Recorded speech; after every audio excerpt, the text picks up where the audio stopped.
Welcome to Faith on Film. I'm Isaac Hernandez. And I'm Holly McClure. And we are here to keep you informed on what is happening in the world of faith and family entertainment. Holly, how you doing? Doing great and excited about our guest today. Yes. Did you know that our guest today is known for having the lead role in what went on to become the most watched TV show in the world? Do you know what that is? Well, I watched it, so I'm pretty sure I know what others watch. Hercules, yeah. Ding, ding, ding, ding, ding, ding. No, You got that correct. And of course, following that, we've seen him in other things, right? Well, yeah, of course. I mean, he's gone on to do like over 90 movies and TV shows, including, of course, the very popular God's Not Dead. And of course, right now he's here because he not only acted, but directed the latest version of Left Behind, which, of course, is based on the Jerry Jenkins books, Rise of the Antichrist. The movie, of course, comes out January 26th, and I want to make sure and I give it this year because if somebody watches it after the rapture, they can still watch. They won't watch it on the theaters, but they can still watch it. They can still watch it online somewhere and know what happened to them and why they're still here. That's a great idea. Yeah, so January 26, 2023. We're still here right now. But listen, before we bring him on, what do you say we take a look at the trailer real quick, and then we'll come back and talk to him. All righty? If someone had told me that millions of people were just going to disappear, I, like you, would have said they were crazy. Was it the rapture? Yes. Yes, it was. Are you sure? I mean, are you really sure? I saw it happen. Those weren't vanishings. It wasn't the rapture. The rapture was debunked on the first day. The second wave of vanishings has thrown the financial markets back into chaos. Trust me. You want to make sure you're on the right team. You're already teaching them the art of fake news? I just wish I could see you one more time. Why are you still here? Because I asked God to leave me behind. We don't need to look for magic. They're not a bunch of religious wackos. Wackos like my mom. Fortunately, we have a solution. We can implement Eat and Pay worldwide in a matter of weeks. Welcome to the future. I got to look inside the Eat and Pay platform, and it's a whole lot more than a glorified bank card. So you're just admitting to being crazy? Yes, I'm quite comfortable with that. When it is all over, half the world will be dead. This is the biggest news story since the vanishings. You listen to me. You drag this line of nonsense into the public eye. We're both finished. Now I'm more like an actor. The Antichrist will declare himself as God. Seemed like a stretch even for them. How do we know who we can trust? Trust God. The world is suffering. We are on the brink of mass insanity. What happens to the rest of us? Doesn't it seem strange that it's still so easy to dismiss it, even though we saw it with our own eyes?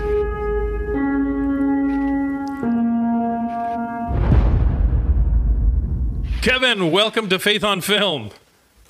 Dun, dun, dun. Yes. Good to be here, guys. Good to be here. Yeah, hey, did you know, by the way, that you also have the distinction of being the only guest that's been on Faith on Film 3 times now? All right. I'm very honored. Yes, I keep putting out good movies with good messages, and I appreciate you guys supporting that. That's exactly That's what right. it is. That's right. And this is a good movie with a good message, right? I mean, speaking of the message, we've heard of other Left Behind books before, but boy, Isaac, you were saying it was interesting because there's something unique about this one that Kevin's going to talk about. Well, I certainly hope he does. Yes, of course, there's been 3 movies in the past that were done back in, I think it was 2000, the year 2000, and then they did a 4th one, which was, I think, a remake of the first one back in like 2014, and this now is a sequel to that one that was done in 2014. Is that right, Kevin? Yep, that's it. I took over the role that Nicolas Cage was in. I played the Rayford Steele role, the pilot for the movie. And it's 6 months now. It's 6 months after the rapture. It's 6 months of people in the world trying to figure out what the heck happened.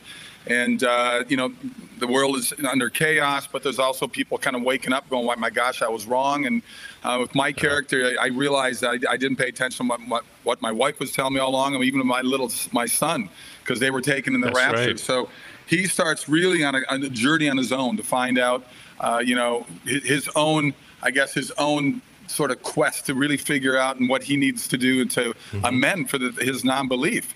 And it's an interesting journey for him. And there's you know, it's very prophetic, this thing, because you look at what's going on in the world right now. Even you feel like the rapture is well on its way because it's in the Bible. If you read the book of Revelation, which my pastor used to say, read that book, it'll scare the hell out of you. I just thought that it was it's very fascinating. It's very interesting that I hope that when people watch this movie, and I hope they bring their friends. I think it's easy to ask people that don't have a belief, they're agnostic or atheists, to say, hey, do you want to go see this movie with me? It's a fascinating movie. They can look at it as a sci-fi movie. Because you read the book of Revelation, when I was a kid, I thought it was like a sci-fi. I thought, my gosh, this is crazy. But it's pretty interesting. And this movie is, we made it very up to date. It's very modern with what we did with it, the changes in there. We even got a wonderful plug from Jerry Jenkins himself. I talked to Tim LaHaye years ago before he passed.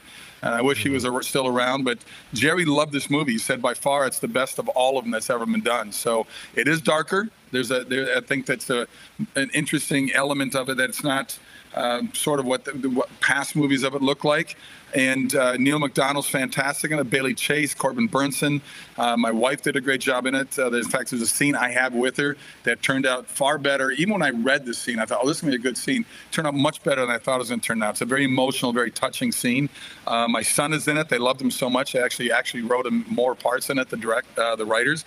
Paul Lalonde and Jessica Parker up there in Cloud 10. And they're going to do a sequel to this one, and hopefully we're going to be I'll be directing that one as well later this year.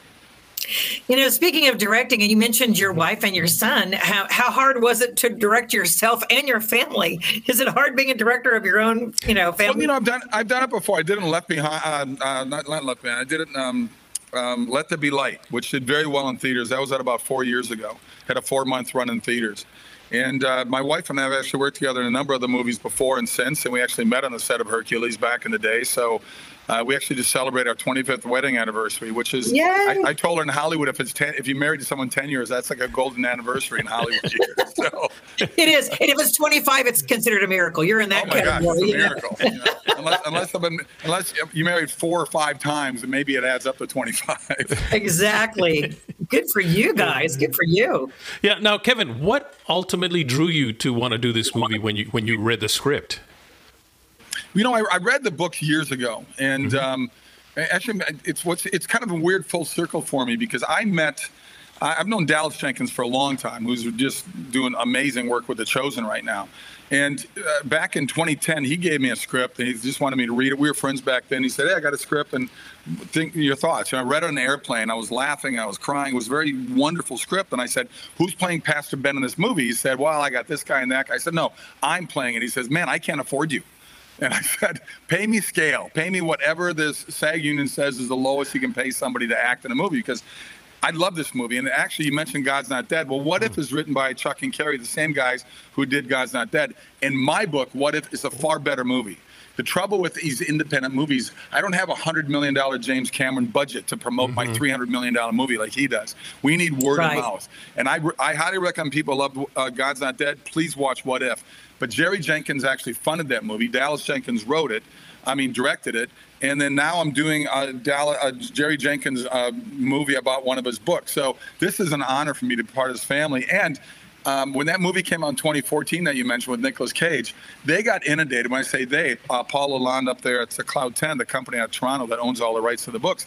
And they said, we had so many emails and letters from people saying, why is Kevin Sorbo not playing the part of Rayford Steele?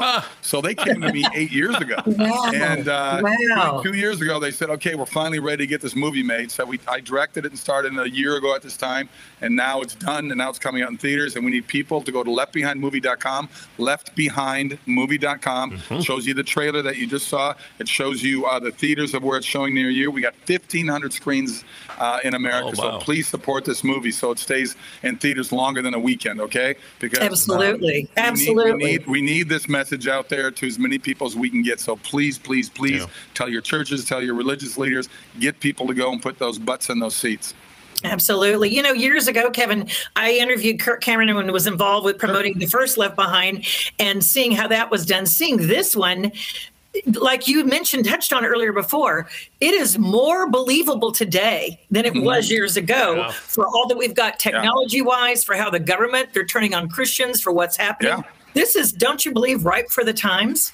Oh, yeah, because, I mean, we even talk about one world government in there. They've been talking about that for years now. We're getting closer to it. They want to control everything of our lives right now. And these governments all want to work together to have all the power and all control for a small minority of leaders and groups. But trust me, they're well on their way to make that happen, where you get one currency, where you get one, everything is going to be just, oh, this would be so much easier. And people are like sheep. People are sheep. I'm here to wake up the lions. I'm a lion. I know you guys are lions. We need to wake up the world to the reality of what the governments are trying to do, because the biggest thing is fear. I got a shirt on here right now that says freedom over fear. So we need to fight that and not let.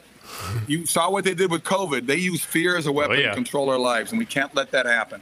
Yeah. Well, one thing that I found very interesting here was in the movie, and it wasn't for a long scene, but they alluded to, or you guys alluded to, aliens, basically, from outer space.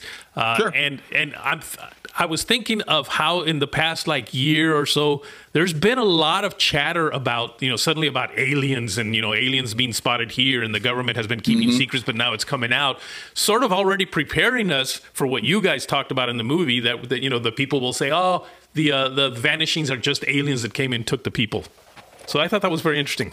Well, because we always try to look for explanations from one way or another. We don't want to really look at the truth of the situations. And the whole alien thing, I can see that happening. If people go, well, what happened? And then you got religious leaders that are still left behind. Because there's a lot of people. You look at the churches in America right now. There's a lot of woke pastors out there. I'm not surprised if pastors get left behind, because they're so afraid of working their congregation down to a manageable size. They just want to have anybody keep coming to church right now. I mean, why is it, do you think, the government said churches are not essential during COVID? The strip clubs are, and the liquor stores are essential, but not churches. And close down the parks. Don't go in the parks. Everything they told us about COVID was opposite of what we should have been doing. Number one, certainly we needed churches. We need that sort of that camaraderie together to surpass the fear that people are feeling. You needed to go out in parks and run around and stay healthy. Why did the government tell us not to do? Why close down the gyms? It was insane what they did. I look at these things all as tests. I don't deny that COVID was a real thing and it was killing people, because it certainly was. But the vast majority of the people dying were what? There were people that were overweight, people that had pre-existing conditions, people that were older. It wasn't high school kids. It wasn't kids that are young. They got the strongest immune systems around. But look at what they did to us, and everything was because of fear. And to me, I look at this thing, it was a giant test to see how we would react. And the sheep and people showed up big time, and we need people to stop being it. And our government, remember, it's called We the People. It's not we the big government. Well, I love the fact that you and Neil McDonough and Corbin Burnson, and you named some others, you guys, started off in secular Hollywood doing secular things, especially, with Neil with Yellowstone. He plays the best villain ever, It was great. But now you guys are coming together and showing that you can be, actors in good films. It doesn't have to just be faith-based, but films with good messages. I love that we're seeing these stars in these movies. I mean, traditionally Christian films, we don't know who the lead actor or actress is, and they kind of work their way up. But I love it that a little bit of Hollywood's visited now the faith-based films and made them better. I think it's changing a little bit. I mean, I think within the people like what the Kendrick brothers are doing, what the Irwin brothers are doing. Rich Peluso and Sony Firm, what they're doing. I mean, I think there's a lot of people that are trying to get better messages out there, because there's 80 million homes in America that want movies like the movies that I do. They want movies that they can take their families to. I get stopped all the time through airports, hotel lobbies, whatever it may be, and people stop me and say, hey, keep doing what you're doing. And it's not Hercules they're talking about. It's not Andromeda they're talking about the movies that I'm doing, like Let There Be Light, God's Not Dead, Soul Surfer, Abel's Field. They're talking about movies like that. And there's a market out there, and Hollywood is very slow to wake up to it because of the power of the negativity towards the Christian and conservatives in this country through the media. I mean, every movie you see in Hollywood that has a Christian or a conservative, they're always the buffoons, they're always the idiots, they're always the clowns. And that's the message they keep pushing and sending out with their agenda, to say don't follow these people because they're a bunch of bozos. But at the same time, they have movies that promote sexuality, they promote violence, hate, anger, divisiveness. I mean, every time there's any kind of a shooting somewhere, you get these A-list actors come in and say, we got to get rid of guns. And these are the same hypocrites, these same actors that just killed 100 people in their latest movie with guns. So, the mentality of the government and the big studios of Hollywood is do as I say, not as I do. That's what their mantra is. I'm just curious, have you ever gotten feedback from the government or any threats or any, like, because you speak out. You're pretty verbal and vocal speaking out. Yeah. Well, I'm sure they're watching a little bit. I mean, Facebook took me down for posting the truth. What they said were conspiracy theories. So I put on Facebook, I put on Twitter about 6 months ago because everything I said about whether it's COVID or whatever else has come true. So I say I need more conspiracy theories because all of mine keep coming true. So I hope people follow me on Twitter at least. Go to K-Sorbs, follow me on Twitter. Right. I say very funny things, very sarcastic things, but they're sarcastic truth at the same time. Yeah, I do follow you on Twitter, and I laugh every time I see one of your tweets. Absolutely. Aren't you worried, though? I mean, it's more than just Facebook taking you off. Aren't you worried that maybe it could get even, I don't know, a little bit more dangerous if the government really starts to crack down on people? Well, I think, like I said earlier, I think more and more people are starting to agree with what people like me were saying 2 years ago or 3 years ago or a decade ago. It's not just me out there with that kind of voice. Elon Musk, look what he's doing. I'm just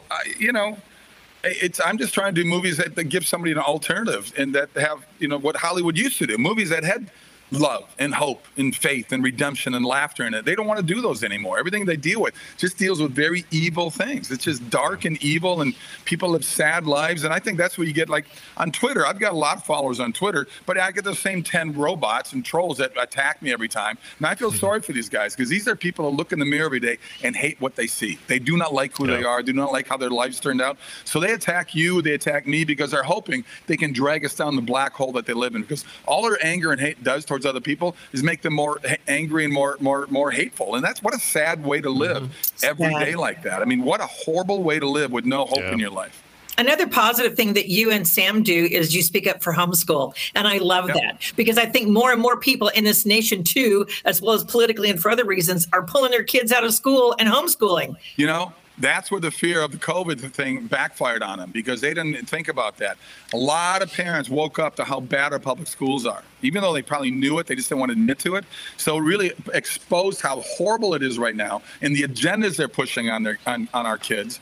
Because my wife's book is my favorite of her homeschooling books, is the one titled "They're Your Kids." And people forget that. And we also found out how crappy our school boards are. So there's 2 million more kids now being homeschooled, 2 million more. So that's one of the godsends of COVID. Interesting. Just yesterday, I heard the head of the teachers union come out and flip. And now she's saying that staying at home doesn't work. Now, remember, she's the one that was pushing for everybody to stay home. Now she's flipped and said staying at home doesn't work. But what's happening is now the parents are saying, I don't think I want to send them back to school anymore. So it did backfire. Yeah, and you guys are doing great with that. We need to take the public education out of government. It's never done any good with it. It's only gotten worse through the decades. I mean, when you were in school and I was in school, I don't remember any teachers telling me how to vote, any teachers telling me not to believe in God. They taught the subjects that they were hired to teach. It has changed drastically over the last 25 years. Yeah, and we prayed and we said the pledge. I mean, we did things for America, pro-America. One nation under God, guys. One nation under God. And we've got to keep that. Well, gosh, applause. Go ahead. If they want to keep changing the country, go to the countries of their choice. If they want communism, socialism, go to North Korea, go to Venezuela, go to Cuba. Right. Nobody's taking boats from Key West to Cuba. Have you noticed that? Nobody's rushing the border to get into Mexico, and there's reasons for that. I just saw stats that they posted that said that baby boomers were like 70-something% pro-American, and they went on down to Gen Z, and then to the very youngest group, only 17% were proud to be American. And I want to say what you just said. Well, then let's put you on a boat and send you to our plane and send you to another country. Let you live there for 6 months is all it would take, and you'd be begging. Let's use our tax dollars to do that for people because it's crazy. Right. I'm tired of our tax dollars going to all these other countries that hate us. You know what? Because they can hate us for free. We don't got to keep spending our money on them. Good point. I love the point you're making. Oh, gosh, you just need your own show. You need your own Fox show so you can get out. I thought about it, but I don't know. I just keep making movies. And I hate to do this, but I got to run. I got another interview coming up soon. Thank you, Kevin, for being with us. Thank you for getting your time. We will promote your movie Left Behind. And leftbehindmovie.com, and go to sorbostudios.com as well, Sorbo Studios. And by the way, my wife and I are hosting another trip to Israel. We only have 8 spots left open. 52 are sold. Go to sorboisraeltrip.com, sorboisraeltrip.com, and we leave May 17th through the 28th. Walking in the footsteps of Jesus. You guys will love it. Thank you, Kevin, again. Thank you so much. Yes. God bless. God bless all you're doing. Well, Holly, that was a great interview there with Kevin. I look forward to seeing the movie, of course. And if anybody wants to know more about it, just go to the website that you see there on the bottom of your screen. What was it? leftbehindmovie.com, I believe it was. Yes. And then and he also really urged and encouraged people to follow him on Twitter and other social media because he does love to give feedback and comments. And I like Kevin. He really engages with the audience. He engages with the everyday man, the Christian people. He's not, an elitist Hollywood person. He's so friendly. I mean, I've met him several times and interviewed him for films, and he's just a great guy. And I'm proud of what he's doing and what others, like we said, Neil McDonough and Corbin Burnson and other greats are doing. John Schneider, in the faith-based films. I mean, they're really trying to take a stand and make better films. And so we have to encourage them to do that. True. Now, of course, there is movies that are coming out in Hollywood that are not faith-based movies, but are they okay for us to watch? And they're really not. No. First one, Puss in Boots, The Last Wish. Okay. Cats have 9 lives, so it's based on the 9 lives thing. And of course, it's Antonio Banderas and Salma Hayek. All right. It's got a 96% on the tomato meter and a 93% on audience. So I know it's high ratings, and you have to pay attention to that. So I'm probably not the best person, but first of all, it's PG-13. Isn't Puss in Boots a kid's movie? Isn't it like for kids? So wouldn't it stand to reason that it'd be a PG or a G for Puss in Boots? But no, they want the teenagers to go see Puss in Boots. So I'm a little astounded by the rating and thrown off. I'm probably a diehard and a relic at this point. But I still take a stand that parents, you got to look at the rating. If it's PG-13 and you've got a 7-year-old, I'd pay attention to that, even if it's an animated film. I mean, clearly there's some crude language or some, crude bathroom humor. I was going to say, what are the ingredients in it? And, the violence because he's fighting, and sword fighting and all that. And again, when I was in the theater, I looked around. I'm like, okay, who's here? And there was, of course, little kids that parents brought, but there were teenagers.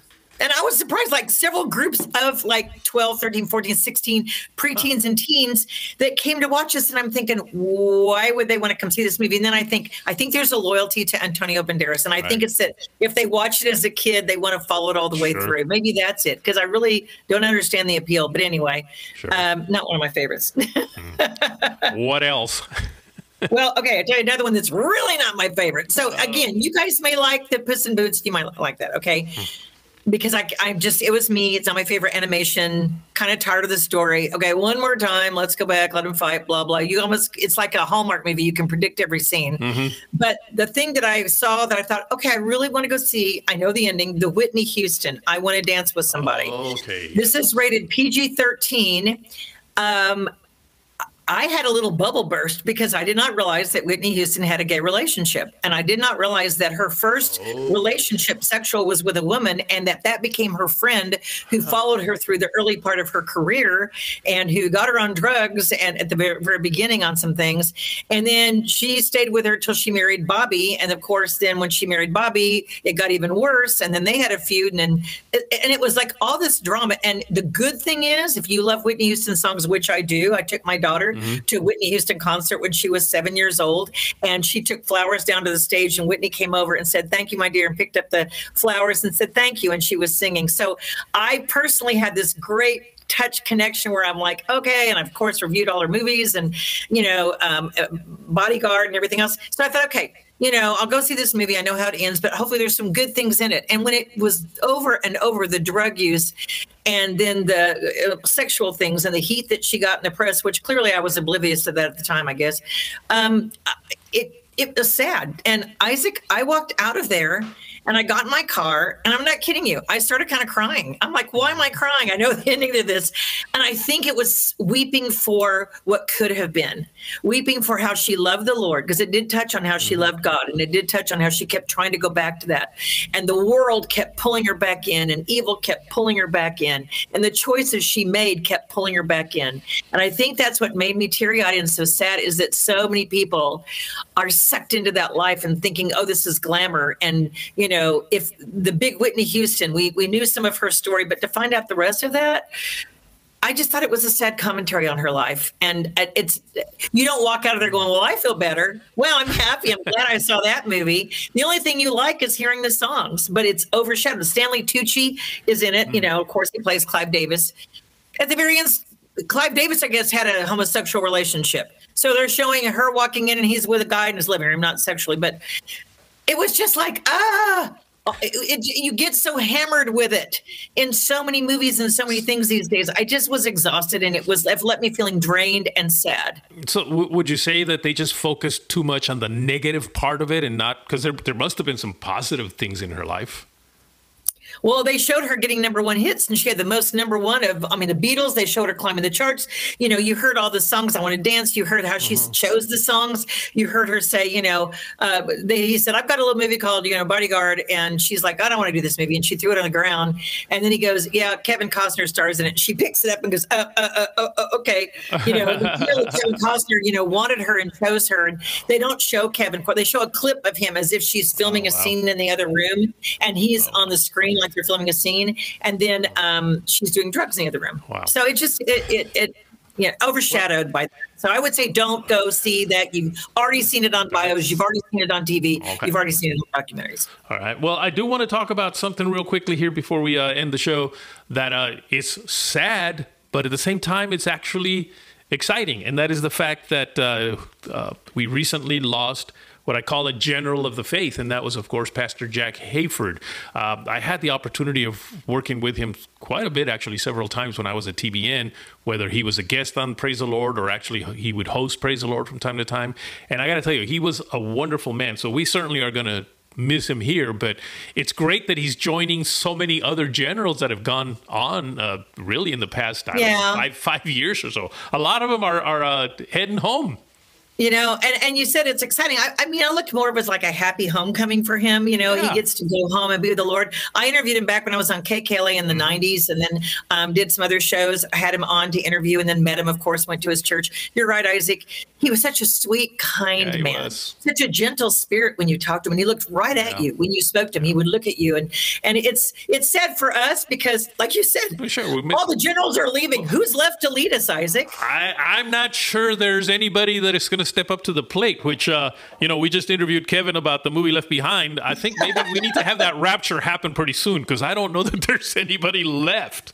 And maybe we can look up people like Kevin and others as kind of generals in the movies that are out there trying to get a message and make it. But for the old standards that we grew up with, Tim LaHaye, again, Pastor Jack, and people like that. I don't know. It's what it is. It's also that era lost. We've lost an era, and an era you and I grew up in. An era you and I grew up in that loved the Lord and was proud to be American and proud of America. That's true. It also kind of makes us look at the fact that we're getting close to it ourselves. Yes, we are. I don't even want to go there. Well, anyway, folks, thank you for joining us for today's show. We want to invite you to write us at faithonfilmtv@gmail.com. That's faithonfilmtv@gmail.com. And, of course, you can always follow us on Facebook, Instagram, and Twitter at faithonfilm. And we want them to do what, Holly? Go to YouTube and like it, subscribe, hit that button, subscribe for us, please, because it helps us with the following that we get to get on more outlets because they look at that. So thank you very much for being faithful and following that and doing that. And, Isaac, we'll probably be doing this in the millennium. Maybe we'll God assign us a show in the millennium and we'll have a show where we'll be bringing in the lost. I do look forward to that. Absolutely. Well, folks, yes, go ahead, Holly. No, God bless. Thank you so much. There you go, folks. See you next week.